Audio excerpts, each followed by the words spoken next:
रवा माली साल वफाकी काबीना के अरकान, मुशीरान और मावनीन तनख्वाहों और अलाउंस की मद में 40 करोड़ रुपए वसूल कर चुके हैं। इस पर मजीद बात करेंगे डॉन न्यूज़ के नुमाइंदे उमैद अली से। जी उमैद, बताइएगा। जी देखिए, बिल्कुल रवा माली साल में वफाकी काबीना के जो अरकान है और जो मुशीरान है उनकी तनख्वाहों और अलाउंस के हवाले से तफसीलात सामने आई है।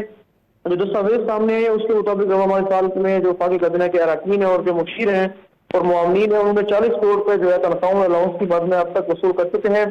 वफाकी काबीना मुशीरों और मुआवनीन के लिए रवा साल जो है 68 करोड़ 87 लाख रुपए मुख्तस किए गए थे। वफाकी वज़रा तनख्वाहों की मद में मुख्तस 50 करोड़ में से अब तक जो है 31 करोड़ रुपए दे चुके हैं।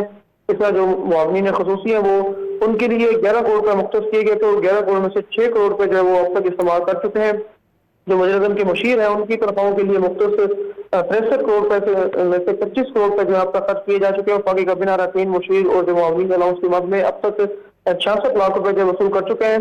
वज़रा, मुशीर और मुआवनीन खसूसी की 100 से ज्यादा जो गाड़ियों के इस्तेमाल है मुरम्मत और पेट्रोल पर 26 करोड़ रुपए जो है अब तक खर्च कर चुके हैं। जो ये कैबिनेट डिवीजन का पूल कार होता है उसमें जो है वो लगभग 100 के करीब या 100 से ज्यादा जो है वो गवर्नमेंट ऑफिशियल व्हीकल्स होती हैं। उनकी जो मेंटेनेंस है और उनके जो पेट्रोल जो फ्यूल अलाउंसेज है और उनके इस्तेमाल के ऊपर जो है वो 26 करोड़ रुपए जो है अब तक वो खर्च किए जा चुके हैं। उसी तरह जो अलाउंसेज और जो वफाकी काबीना के अरकान है और मुआवनीन है वो 40 करोड़ रुपए जो है तनख्वाह और अलाउंस की मद में अब तक रवा माली साल के वसूल कर चुके हैं। जी बहुत शुक्रिया उमैद अली आपका।